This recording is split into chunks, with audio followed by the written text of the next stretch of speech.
विशेष म अहिले रङ्गित मजुवाको एउटा सब्जी खेती बारीमा आएको छु है, जहाँ चाहिँ मजुवा ग्राम पञ्चायतका प्रधान रोगेन नोङदियो लेप्चाज्यूले जुन यो खेतीहरू यसरी आफ्नै हातले गर्नुभएको छ हुनुहुन्छ र आफ्नै हातले पनि तपाईँले काम गरिरहनु भएको छ है।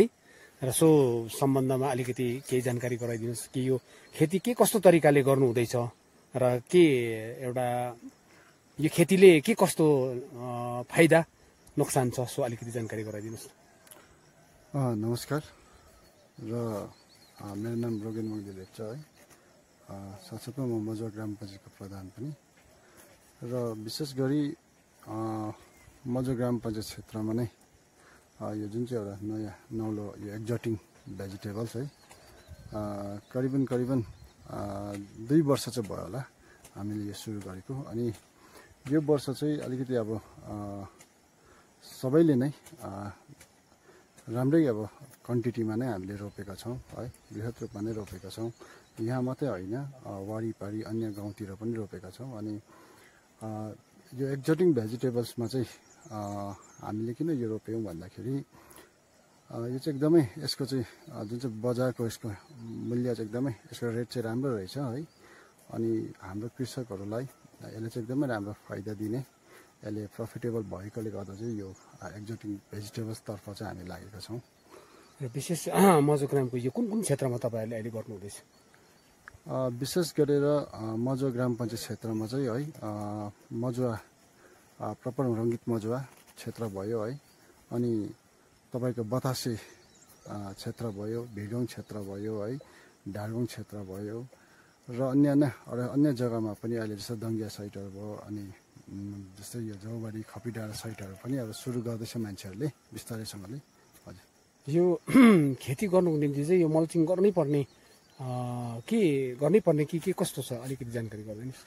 विशेष गरेर अब हामीले किन यो एग्रिकल्चरमा चाहिँ हामीले अगाडि बढिरहेका छौँ र एग्रिकल्चरमा किन हामीले काम गरिरहेका छौँ भन्दाखेरि, र यो मल्चिङ सिँचाइ विषयमा तपाईँलाई जानकारी पनि किन गराउँछु भन्दाखेरि, अब यो खेतीमा चाहिँ एक्चुअल अब पहाडमा हेरिसक्यो भने मोटामोटी खेती सबैले गर्न छोडिसकेको छ है।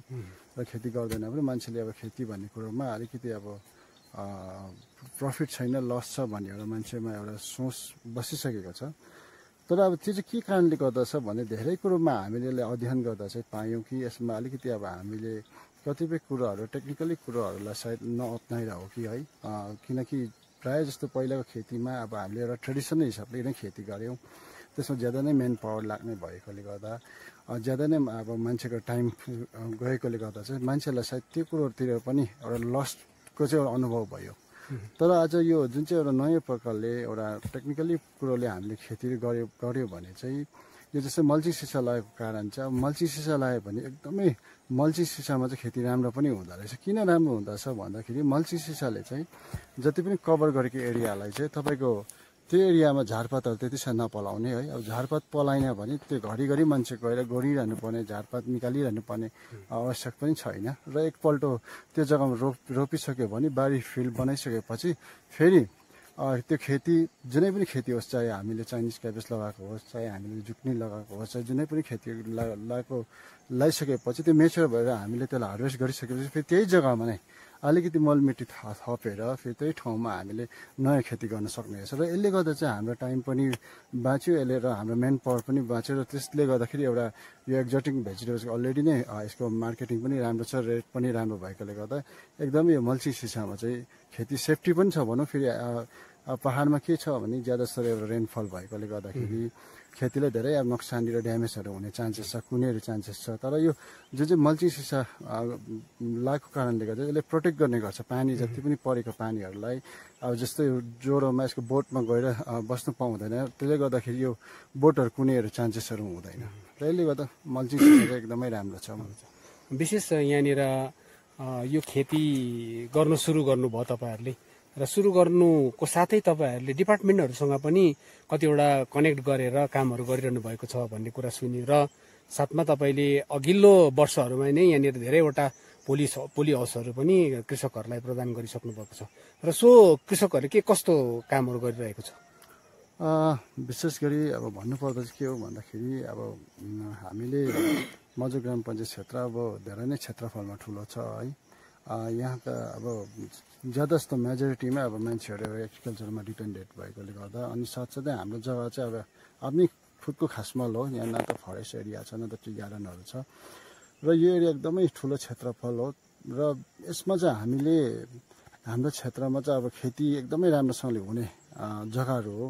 राम्रो छ यो ठाउँमा र अलिकति हाम्रो ठाउँमा चाहिँ एउटा अवेरनेसको मान्छेले एउटा अवेरनेस नभएकोले गर्दा होला, सायद अलिक कतिपय कुरोको अनुभव नभएकोले गर्दा होला मान्छेले उहिलेकै प्रकारले खेती गर्ने अनि खेतीमा लस भएपछि खेती अब छोडिसकेको छ, प्रायः छोड्दै गएको यो स्थिति हेरेर यो अवस्था देखेर चाहिँ हामीले सोच्यौँ अब यो हाम्रो पहाडमा जति पनि हाम्रो अब भाइ बहिनी होस् होइन, हाम्रो पहाड जस्तै गाउँ बस्तीमा भएको युवाहरू छ, हामीले जति सक्दो हुन्छ हामीले एग्रिकल्चरमा पार्टिसिपेट गर्नुपर्छ। किन भन्दाखेरि हाम्रो यत्रो ठुलो क्षेत्रफल छ, यो क्षेत्रफललाई हामीले सही प्रकारले प्रयोग गर्नुपर्छ भन्ने एउटा हाम्रो विचार आएर करिबन 5 वर्ष जस्तो कम्प्लिट हुन आँट्यो है। हामीले यो क्षेत्रमा धेरै नै अगाडिदेखि नै मान्छेलाई एउटा अवेरनेस गर्ने कोसिसहरू गऱ्यौँ। जस्तै अब डिपार्टमेन्टहरूसँग मिलेर काम गऱ्यौँ, विशेष त अब एग्रिकल्चर डिपार्टमेन्टहरूसँग मिलेर यहाँनिर धेरै प्रकारको खेती बिजनहरू दिने कामहरू गरिरहेका थियौँ र साथसाथै अब हर्टिकल्चर डिपार्टहरू भयो।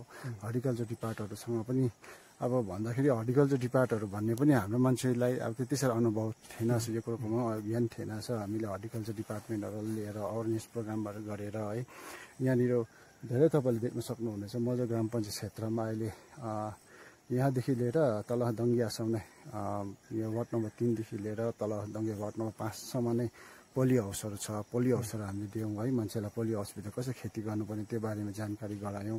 अनि साथसाथै BCW डिपार्टमेन्ट भयो, ट्राइबल BCW डिपार्टमेन्टबाट पनि धेरै प्रकारको बिड बिजन जस्तै एप्पलहरूको बिरुवाहरू भयो, फ्रुटहरूको बिरुवा, अन्यान्य फ्रुटहरूको बिरुवाहरू भयो, त्यस्तो धेरै बिड बिजनहरू प्रोभाइडहरू गरायौँ र मान्छेलाई धेरै यस्तो सहुलियतहरू पनि हामीले दियौँ है। मान्छेलाई अवेरनेसहरू पनि गरायौँ डिपार्टमेन्टहरू लिएर र यसरी नै अब यो 2 वर्ष चाहिँ स्टार्ट भयो मान्छेले पनि अब जस्तै एक्जोटिक भेजिटेबल्सको बारेमा मान्छेलाई धेरै ज्ञान अनुभव उहाँलाई पहिला उहाँलाई एउटा के भन्यो उहाँलाई यो बारेमा जानकारी गराएर चाहिँ हामीले 2 वर्षदेखि चाहिँ यो खेतीपाती गर्ने सुरु गऱ्यौँ र विशेष गरी अब हाम्रो यही चाहना छ। म आफैले पनि अब धेरै हामीले बिड बिजनहरू मात्रै दियो होइन, बिड बिजन दिएर मात्रै नहुने चाहिँ एउटा प्र्याक्टिकली पनि हामीले पनि काम गरेर हाम्रो मान्छेलाई हामीले देखाउनु पर्ने रहेछ, बुझाउनु पर्ने रहेछ भन्ने त्यो आधारमा त्यो हेतुले आज म पनि एउटा लागि परिरहेको छु है। मैले पनि एउटा एकदम आफै नै टाइम पाएको बेलामा आएर बारीमा म पनि खट्ने गर्छु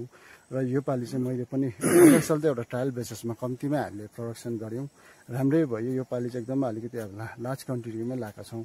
चाइनिज क्याबेजहरू भयो, यो अलरेडी चाइनिज क्याबेज चाहिँ हार्भेस्टिङ भइसकेको छ। अब यो हार्भेस्टिङ भइरहेको तपाईँले जति यो विकेन्ड जग्गाहरू छ यो चाहिँ चाइनिज क्याबेज थियो, अब सिल्लरीको लागि रेडी हुनेवाला छ है। यो जमिनमा अब हामीले सिल्लरीको अलरेडी सिल्डिङ गरिसकेका छौँ, अब सिल्लरी लाउने गर्छौँ। सिल्लरी लगाइसकेपछि अब फेरि पनि बादमा अब जस्तै अक्टोबर नोभेम्बर फेरि हामीले चाइनिज क्याबेज चाहिँ के लाउनु पर्ने त्यो हामी सोच्छौँ। अनि साथसाथै अहिले चाहिँ जुकुनीहरू छ मेरोमा, रेड क्याबेजहरू छ है, सिल्लरीहरू छ। अब यो पनि प्रायः यो जुकुनीहरू पनि हार्भेस्ट भइ नै रहेको छ, बेचि नै रहेको छौँ है। अब यो चाहिँ रेड क्याबेज पनि सायद 15 दिनमा त यो पनि रेडी हुन्छ होला। अनि विशेष गरी चाहिँ अब हाम्रो चाहिँ यही हो एउटा चाहना, सबै युवाहरूले अब हामी एग्रिकल्चरमा अगाडि आउनुपर्छ भन्ने चाहिँ हाम्रो एउटा चाहना छ। विशेष अन्त यो सर्ट टर्मको खेती हो होइन, वर्षमा 3-4 पटक गर्नु सकिन्छ भनेर यसलाई कस्तो तरिकाले हेर्नुहुन्छ र कति सुविधाजनक छ? अलिकति धेरै नै सुविधा छ। किन भन्दाखेरि पहिला ट्रेडिसनल प्रकारको जुन चाहिँ खेती गर्थ्यो त्यसमा चाहिँ धेरै नै दुःख थियो। अब बारी बनाउनु पर्ने, खन्नु पर्ने है, मल रोप्नु पर्ने, फेरि खेती लगाइसकेपछि 2-3 पल्ट त गर्नु नै पर्ने, झार पलाउने, फेरि त्यसलाई फ्याँक्नु पर्ने, अनि फेरि अर्को नयाँ खेती गर्दाखेरि फेरि बारी रेडी गर्नु पर्यो, त्यही प्रोसेस गर्नु पर्ने। र यसले गर्दा चाहिँ के भयो भन्दाखेरि अब मान्छेलाई अब रेनी सिजनतिर काम गर्नु धेरै नै असुविस्ताहरू हुन्छ, मान्छेकोमा अब धेरै अब समयसम्म भिजेर काम गर्नु पनि सक्दैन बारीमा। र यसले गर्दाखेरि चाहिँ मान्छेले प्रायः अब यो खेती भन्ने कुरो नि अब दुःख रहेछ भन्ने कुरा मान्छेले बुझ्यो। तर वास्तविकमै हेर्दाखेरि चाहिँ होइन रहेछ। यो जसरी टेक्निकल्ली कुरोलाई हामीले अगाडि लिएर रोप्यो भने काम गर्यो भने चाहिँ हामीलाई त्यति साह्रो टाइम हामीले दिनु पनि पर्दैन रहेछ। मेरो विचारमा जस्तै अब मैले अलरेडी तपाईँलाई भनिसकेँ है, अब जस्तै हामीले सिडलिङ गरिसकेपछि खेती मल्ची सिसा रेडी गर्नु चाहिँ एकपल्ट हाम्रो इन्भेस्टमेन्ट पनि हो, एकपल्ट फर्स्ट इन्भेस्टमेन्ट हो। तर त्यो इयरलीसम्म 1 वर्षसम्म त्यो मल्ची सिसा चलिहाल्छ। त्यो जग्गामा हामीले गएर भने नि त्यो जस्तो बेड रेडी गरेर खेती रोप्यो भने त्यही जग्गामा 3टा खेतीसम्म हुँदछ एक सालमा, र त्यही जग्गामा हामीले मल मात्रै थप्नु पर्यो, हार्भेस्ट गरे फेरि त्यही ठाउँमा अर्को खेती लाउन सक्छ भनेपछि हामीले त्यो अन्य बारी बनाउनु पर्ने, तपाईँको झार घोरिरहनु पर्ने त्यो खालको एउटा टाइम पनि दिनु पर्दैन हामीले।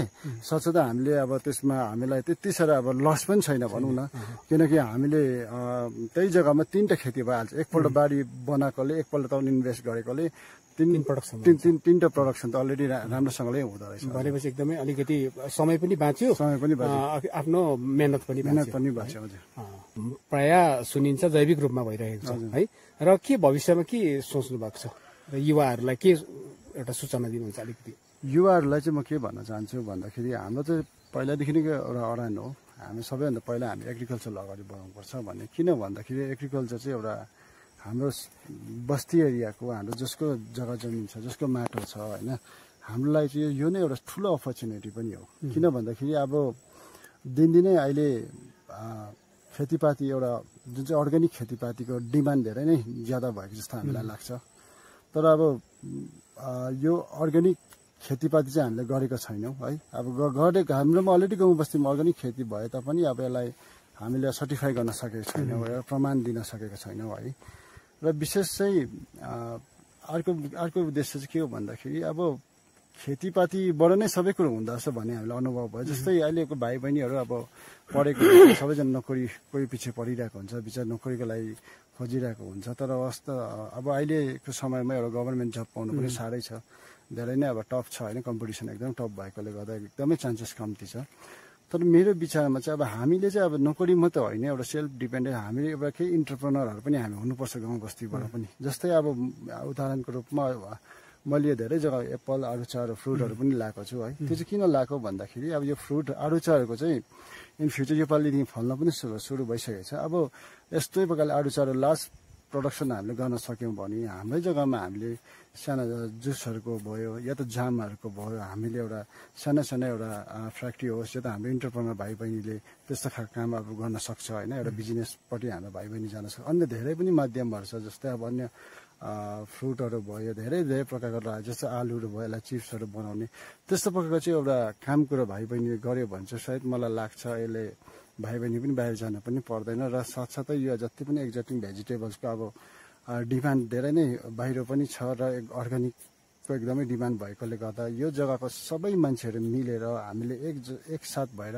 खेतीलाई ध्यान दिएर खेतीमा काम गऱ्यो भने, यो जग्गालाई खेतीमा काम गरिसकेर यो क्षेत्रलाई नै हामीले अर्ग्यानिक सर्टिफाई गर्न सक्यो भने, प्रमाण दिलाउन सक्यो भने भोलिको दिनमा यहाँको खेतीको भ्यालु एकदमै राम्रो हुन्छ। अब अहिले हामीले मार्केटिङको कुरा गर्छौँ है, तर जब हाम्रोमा अर्ग्यानिक सर्टिफाई नै भएको छैन भने कसरी मार्केटिङ हुने? तर भोलिको दिनमा हाम्रो यो अर्ग्यानिक भएपछि त यहाँ हामीले मार्केट गर्नु पर्दैन जस्तो लाग्छ। सायद मान्छे आफै नै जग्गामा आएर यहाँको सब्जीहरू सागसब्जीहरू लगेर जान्छ जस्तो लाग्छ। र अहिले चाहिँ अब मान्छेले एउटा अर्ग्यानिक खेतीको सागसब्जीको लागि धेरै नै डिमान्ड छ, र हाम्रोमा चान्सेस पनि छ। हामीले अर्ग्यानिक खेती गरि नै रहेका छौँ, तर एकदमै अब हाम्रो यो कोसिस छ कि लार्ज प्रोडक्सन भइसकेपछि यसलाई डिपार्टमेन्टहरूसँग मिलेर यो क्षेत्रलाई अर्ग्यानिक सर्टिफाई गराउने हाम्रो एउटा प्रोसेस हामी गर्नेछौँ र इन फ्युचर। र अर्को कुरो चाहिँ अब हामीले अलरेडी नै यो क्षेत्रमा बिजनबारी खण्ड विकासमा नै सायद मजा ग्राम पञ्चायतले है सबैभन्दा पहिला अब वर्ल्ड ब्याङ्कै भन्छ, हामीले वर्ल्ड ब्याङ्क भनेको छ नि, प्रायः वर्ल्ड ब्याङ्क जस्तो एउटा एजेन्सीहरू यो जस्तै अर्गनाइजेसनहरू प्रायः गभर्मेन्टको एउटा स्किमहरूसँग लिएर हामीले एरियामा काम पनि गरिरहेका छौँ, र जग्गा जग्गा डब्ल्यू वाटर युजर कमिटीहरू पनि बनिरहेका छौँ। र इन फ्युचर अब यही एउटा रेजिस्टर्ड एउटा संस्थाहरूको माध्यमदेखि नै हामीले त्यो मोटिभ हो कि इन फ्युचर यही हामी सबै जग्गामा ग्रुप भएर हामी ठाउँमा यो प्रोजेक्टहरू लगेर गएर अझै ग्रुप बनाएर इन फ्युचर त्यही एउटा सङ्गठनको माध्यमबाट नै हामी यो क्षेत्रलाई एउटा अर्ग्यानिक सर्टिफाई गराउने पनि हाम्रो कोसिस छ। अनि अर्को कुरो, तपाईँहरूले यहाँनिर यसरी उत्पादन गर्दै गरेको यो जुन सागसब्जीहरू छ यसको मार्केटिङहरू के कस्तो छ? विशेष गरेर अब मार्केटिङ चाहिँ मार्केटिङ कुरा गर्दाखेरि चाहिँ है हामीले पहिलाको अब हर्टिकल्चर डिपार्टमेन्टको डिएचओ छ, उहाँ चाहिँ अब जानुभयो अहिले ट्रान्सफर भयो है। उहाँको मध्येमा एकजना हामीले साकेत मण्डलज्यू भन्ने चाहिँ कलकत्ताकै हो उहाँ चाहिँ एउटा ठुलै अब भनौँ एउटा रहेछ। अब उहाँले धेरै अल ओभर दार्जिलिङ डिस्ट्रिक्टबाट नै यो जति पनि एक्जोटिक भेजिटेबल्सको चाहिँ उहाँले सप्लाई गर्दो रहेछ र उहाँलाई हामीले भेट्यौँ अनि उहाँसँग बातहरू गऱ्यौँ है। अनि अहिलेसम्म चाहिँ फिलहाल अब जति पनि एक्जोटिक भेजिटेबल्सको हाम्रो प्रडक्सनहरू भइरहेको छ उहाँ मार्फत नै हामीले उहाँलाई हामीले दिइरहेको छौँ भनेर सरसरी उहाँले पनि लगिरहेको छ है। अनि इन फ्युचर पनि मलाई मार्केटिङको चाहिँ हामीलाई त्यति साह्रो अब असुविस्ता छ जस्तो लागेन, किन भन्दाखेरि एक्जोटिक भेजिटेबल्स चाहिँ यसो हामीले बुझ्दा नै यो चाहिँ अब अल ओभर इन्डियामा नै यसको धेरै नै डिमान्ड रहेछ है। अब किन भन्दाखेरि हाम्रो यो जग्गा चाहिँ एउटा भन्छ नि यो यहाँको क्लाइमेटदेखि लिएर यो सबै कुरो चाहिँ यहाँ सुटेबल रहेछ खासै एक्जोटिक भेजिटेबल्सको लागि चाहिँ। अनि यसमा हामीले नजानेको मात्रै रहेछ र यसले गर्दाखेरि एक्जोटिक भेजिटेबल्सको एकदमै डिमान्ड भएकोले गर्दा मार्केटिङको चाहिँ केही समस्या असुविस्ता हुन्छ।